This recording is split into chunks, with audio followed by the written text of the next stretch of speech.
Well, and another very important, interesting date, but it's already from recent history.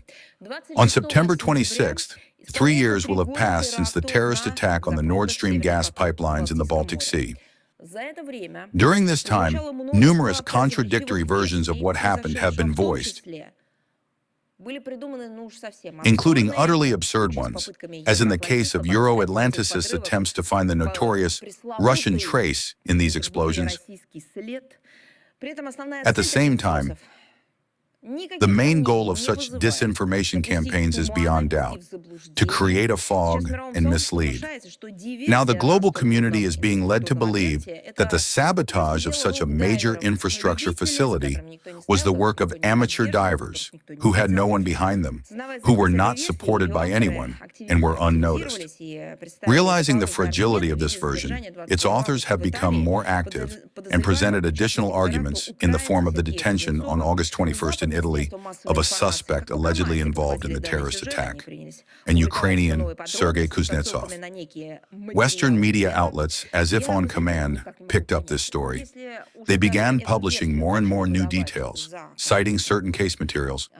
You know, I cannot understand if even this version has already begun to be presented as established in Western media, and many Western political, public, and state figures adhere to it. Can a question be raised? Whenever baseless suspicions fell on Russian citizens, alleging that they were committing supposedly unlawful, unauthorized actions on the territory of other countries,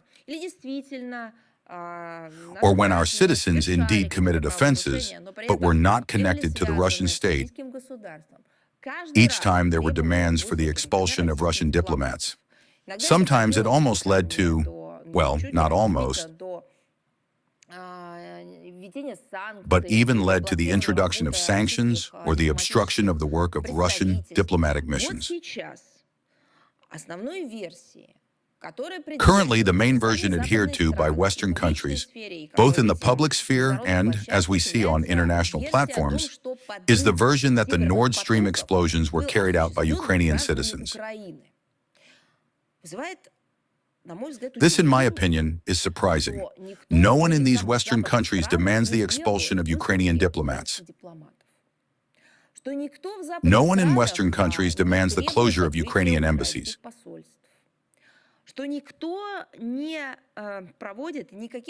No one draws any parallels or sees any connection with the subversive terrorist activities carried out directly on the orders of the authorities on Bankova Street,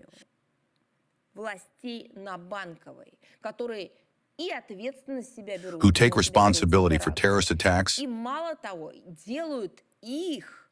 and moreover, commit or attempt to commit terrorist attacks. This is almost an example of their state policy and even national pride. Recall that there were even stamps, yes, issued in Ukraine on the occasion of the attempts to destroy the bridge, the Crimean Bridge, the Kerch Strait Bridge. How does this happen? All these years, Russia has not ceased its attempts to seek the truth, including at the UN Security Council platform. We consistently demand a full-fledged international investigation. However, the Western line runs counter to our efforts. The authorities of Denmark and Sweden hasten to terminate their national investigations.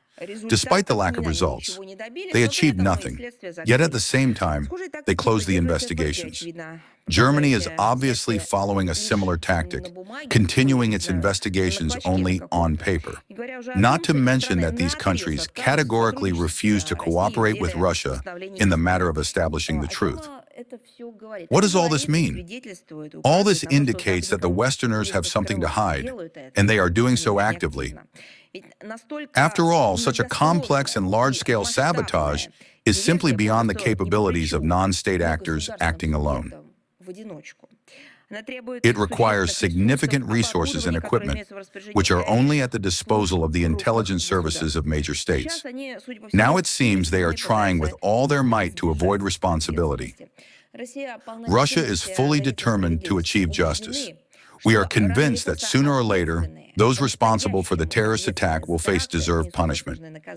And the Western governments, which persistently hide the truth behind a screen of disinformation, are themselves undermining the foundation of their own security and sovereignty.